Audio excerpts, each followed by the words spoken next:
मित्रहो नमस्कार. भाजप सरकारकडून डिलिमिटेशन विधेयक संसदेमध्ये मांडले गेलं होतं, पण ते मंजूर झालं नाही. सरकारला पराभव पत्करावा लागला, कारण या विधेयकासाठी आवश्यक ते बहुमत भाजपला लाभलं नाही. याचा अर्थ भाजपने या विधेयकाचा नाद सोडला असं म्हणता येत नाही, कारण हे विधेयक मंजूर होणं हे भाजपच्या दृष्टीनं अतिशय महत्त्वाचं आहे. खरं तर ही भाजपची एक महत्त्वाकांक्षा आहे, ॲम्बिशन आहे. ती का आहे? त्याची दोन कारणं आहेत. एक खुलं कारण आहे आणि एक अदृश्य कारण आहे. खुलं कारण काय आहे? तर कायद्याने विशिष्ट वर्षानंतर देशातल्या लोकसभा मतदारसंघाची पुनर्रचना करायची असते. विशिष्ट कालावधीत लोकांची संख्या वाढलेली असते किंवा कमी झालेली असते. भूगोल विस्तारत गेलेला असतो आणि त्या दृष्टीनं असं विधेयक आणून ते मंजूर घ्यावं लागतं, मंजूर करावं लागतं. भाजपनं हेच कारण सांगितलं, पण ते कारण सांगताना लोकसंख्या वाढलेली आहे, लोकसंख्येच्या प्रमाणात मतदारसंघाची पुनर्रचना करायचं आहे असं भाजप सारखं म्हणत होतं.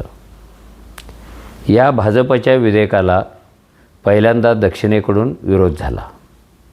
त्याची दोन ठोस आणि वास्तव कारणं होती.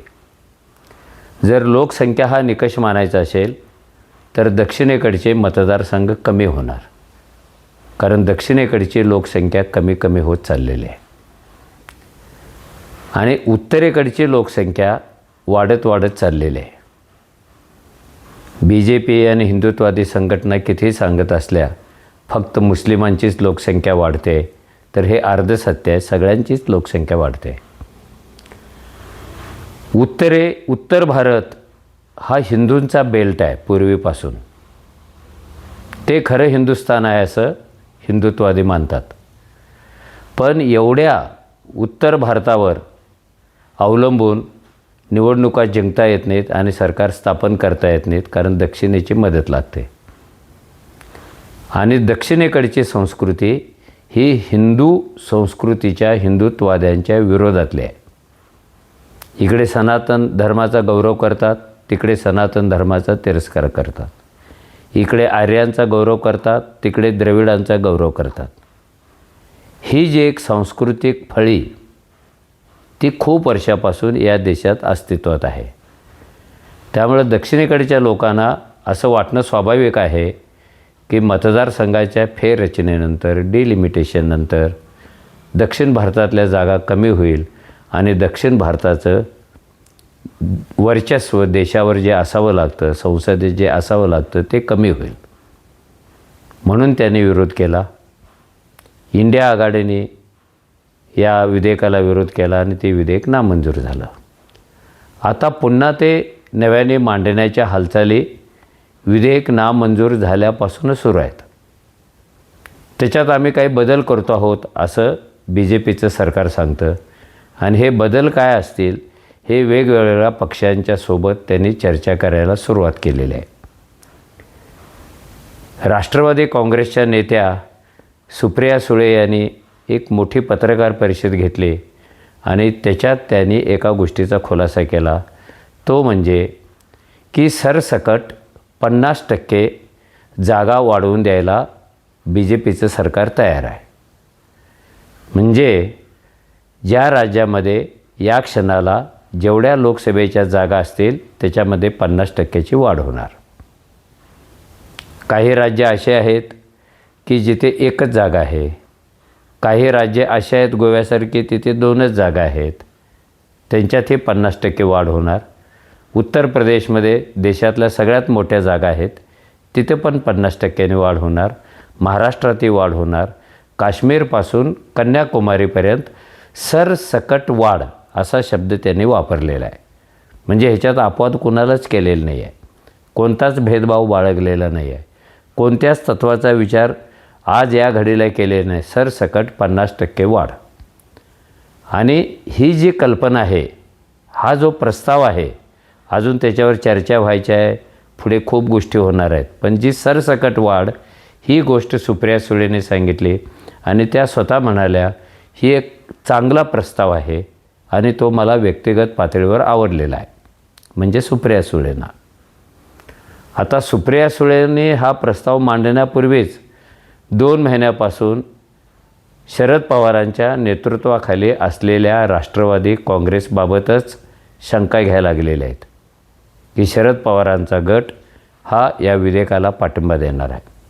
एवढंच नव्हे तर तो NDA बरोबर जाणार आहे. हे का चालू होतं की उद्या मांडल्या जाणाऱ्या विधेयकाला भरपूर बहुमत मिळावं यासाठी भाजपने यापूर्वी विधेयक नामंजूर झाल्यापासूनच हालचाली चालू केलेल्या आहेत. त्या हालचाली कशा आहेत? पक्ष फोडण्याच्या. पण या तंत्रामध्ये थोडा बदल केलेला आहे. इथे BJP डायरेक्ट पक्ष फोडत नाही, तर BJP आपल्या मित्रपक्षाला, आघाडीतल्या मित्रपक्षाला विरोधी पक्ष फोडण्याचं काम देते आहे. की जसं काही एक चमत्कार वाटावा अशी गोष्ट घडली की तृणमूल काँग्रेसचा विधानसभेत दारूण पराभव झाल्यानंतर तिथल्या 20 खासदारांचा गट ईशान्य भारतात केवळ कागदावर अस्तित्वात असलेल्या पक्षात विलीन झाला. BJP म्हणू शकते आम्ही काय फोडले नाही, त्यांचं ते विलीन झाले आणि मग ते NDAमध्ये दाखल होणार, ह्यांचं बहुमत वाढणार. महाराष्ट्रामध्ये एकनाथ शिंदेने प्राणी पातळीवर शोभावे अशी टायगर मोहीम चालू केली, म्हणजे वाघ पकडण्याचे. आणि हे वाघ कोण आहेत? तर उद्धव ठाकरेंच्या नेतृत्वाखालील शिवसेनेतले खासदार आहेत. अशा 5-6 वाघांना त्यांनी फोडलं आणि त्यांना त्यांचा गट करायला सांगितला आणि तो गट आता NDAमध्ये सामील होणार, एकनाथ शिंदेंच्यामध्ये सामील होणार. म्हणजे BJPने डायरेक्ट फोडलं का? नाही फोडलं. ह्या सगळ्या फुटाफुटीतून जे काही बाहेर येईल त्याच्यामुळं BJPचं लोकसभेतलं, राज्यसभेतलं बळ वाढणार आणि विधेयक पुन्हा मंजूर करताना अडचणी येणार नाहीत, म्हणून हे फोडाफोडीचं एक तंत्र आहे. आता डायरेक्ट लोक सांगायला लागले की आता आम्ही असं सपा पण फोडणार उत्तर प्रदेशामध्ये, आम्ही NCP पण फोडणार महाराष्ट्रामध्ये, आम्ही AIADMK DMK पण फोडणार. आणि ह्या फोडाफोडीतून जो काय फोर्स तयार होईल त्याचा वापर विधेयक मंजूर करून घेण्यासाठी होणार आहे. हा एक फोडाफोडीचा भाग. समजा त्यात यश आलं किंवा अपयश आलं तरीसुद्धा एक पत्ता त्याने असा काढला, सरसकट 50% वाढ. आणि हा सरसकट शब्द सुप्रिया सुळेंना त्यांच्या व्यक्तिगत पातळीवर खूप आवडलेला आहे. आणि या सरसकट 50% वाढीतून समतेचं तत्त्व येणार आहेत असं ते म्हणतात. आता सरसकट 50% वाढीतून समता कशी येते? 50% वाढ म्हणजे हा आकड्यांचा खेळ झाला. आणि हे 50% प्रत्येक राज्यातले खासदार वाढणार आहेत ना, दक्षिण भारतातले पण उत्तर भारतामधले. पण त्यांच्यामध्ये जो गॅप पडणार आहे आत्ता जो आहे तो गॅप काय भरून निघणार नाही आहे, भरून निघण्याची शक्यता नाही आहे. त्यामुळं दक्षिणेकडचे खासदार जरी वाढले तरी लोकसभेमधलं त्यांचा प्रेझेन्स हा उत्तर भारतातल्या खासदारापेक्षा कमीच असणार आहे. नंबर 1. नंबर 2, सुप्रिया सुळे ह्या फुले शाहू आंबेडकरांची परंपरा अनेक वर्षापासून सांगतात, त्यांच्या घराण्याला पण ती परंपराच आहे. त्यांना असं कोणी सांगितलं की आकड्याचा खेळ करून समता आणता येते, सर्वांना समान वाटप करून समता आणता येते, कायद्यासमोर सगळे समान आहेत असं ठरवून समता आणता येते? ही काय फुले शाहू आंबेडकरी परंपरा नाही आहे. फुले शाहू आंबेडकरी परंपरा ही आकड्यावर नाही तर ती सामाजिक न्यायावर उभी आहे. जो दुर्बल आहे त्याच्यापर्यंत सवलती पोचवायच्या आहेत. त्याला कायद्यासमोर समान मानायचं नाही, कारण कायद्यासमोर सगळे समान म्हटलं तर WWF मधला पैलवान पण येतो आणि भुके कंगाल माणूस पण येतो. सगळे समान बाबा, लावा त्यांच्यात सरसकट स्पर्धा लावा, कुणाला बाजूला ठेवू नका. हा आकड्याचा खेळ आहे. समतेच्या बाबतीमध्ये आकड्याचा खेळ खेळून चालत नाही, त्याच्यातून समता येत नाही. BJPला अपेक्षित असलेली समरसता, संघाला अपेक्षित असलेली समरसता कदाचित येऊ शकते, पण समता कशी येणार आकड्याच्या खेळातून? ती येत नाही. म्हणून कायद्यासमोर समानतेचं तत्त्व न स्वीकारता असमानतेचं तत्त्व स्वीकारलं जातं. मग कायद्यासमोर सगळे समान असतील तर दलितांना राखीव जागा का? सगळेच नागरिक आहेत ना. तर दलितांना राखीव जागा एवढ्यासाठी तो सगळ्यात दुर्बल आहे, तो सगळ्यात जास्त वर्षे पिळला गेलेला आहे, हरवला गेलेला आहे. तो कायद्यासमोर समानतेचं तत्त्व स्वीकारून प्रगती करू शकत नाही. त्याच्यासाठी असमानतेचं तत्त्व स्वीकारावं लागतं. त्याला राखीव जागा ठेवाव्या लागतात. महिलांना राखीव जागा ठेवाव्या लागतात. शाहू महाराजांनी सांगितलेली, करून दाखवलेली घोड्यांची गोष्ट तरी सुप्रिया सुळेने आठवायला पाहिजे होती.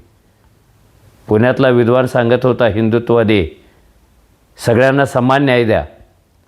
आणि त्यांनी तो गवताच्या पेंडीचा प्रयोग केला. ज्याच्याकडे ताकद असेल त्याने गवताची पेंडी उचलावी. कायद्यासमोर सगळे समान, सरसकट समान. झालं काय? जो तरुण घोडा होता त्यांनी गवत एका क्षणात संपवलं, आणि जो म्हातारा घोडा होता तो धापा टाकत, लाळ गाळत, थकत, कणत जेव्हा गवताच्या पेंडीजवळ पोचला तेव्हा गवत संपलेलं होतं. जो गवतापर्यंत पोचूच गेला नाही, पोचूच शकला नाही, त्याला कसं वाचवायचं? ज्यांची पॉप्युलेशन कमीच होत चाललेली आहे त्यांना पॉप्युलेशनचं तत्त्व कसं लावायचं? ज्यांचे मुळातच खासदार कमी आहेत त्याच्यातही वाढ होणार, आणि ज्यांचे खासदार जास्त आहेत त्यांच्यात पण तेवढीच वाढ होणार.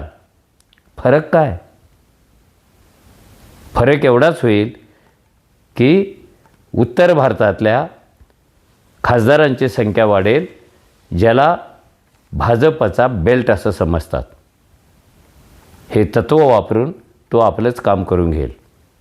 मला वाटतं वरवर गोड वाटणाऱ्या पण आतून भाजपच्या एक कूटनीतीचा भाग असलेल्या, आकड्यात योग्य वाटणाऱ्या पण आशयात कुरूप वाटणाऱ्या ह्या तत्त्वाला सगळ्यांनीच विरोध केला पाहिजे.